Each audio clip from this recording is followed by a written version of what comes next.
بسم الله الرحمن الرحيم. اسكندريه، العجمي، الهانوفيل، الحي الراقي، شارع قصر القويلي.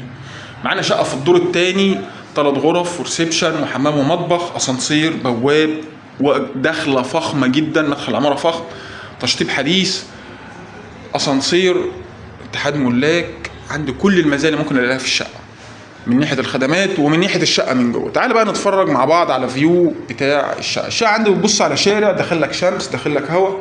شقه تحفه. تشطيب الشقه الترا لوكس، ارضيات بورسلين، حوائط جوتن وحرير، جبسون بورد، بروفايل، سبوتات حديثه. يلا بينا نخش على طرقه التوزيع. طرقه التوزيع دي عندنا هنا شايله معايا الثلاث غرف والحمام والمطبخ. احنا قلنا عندنا عداد كهرباء، عداد ميه، الغاز عندي على باب الشقه. ده اول اوضه، والاوضه ديت 6 متر في 23. تشيل معايا اوضه نوم بسم الله ما شاء الله كبيره. تاني حاجه هنتفرج عليها وهو الحمام. عندي الحمام بتاعي واسع، يعني كبير. الحمام بتاعي منظم، تشطيبه الترا لوكس، سباكه بي ار، تشطيب جديد.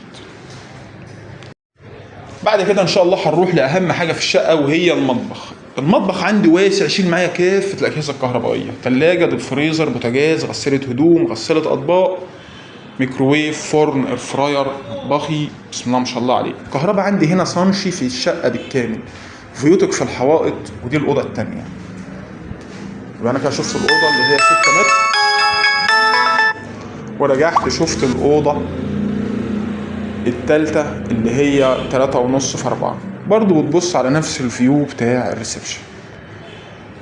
شمس داخلالك، هوا. شقه يا جماعه بسم الله ما شاء الله، ان شاء الله تبقى من نصيبنا. وانا شاكر ليك ان انت سمعت معايا الفيديو للاخر. وما تنساش تعمل لنا لايك وتصلي على سيدنا محمد. السلام عليكم.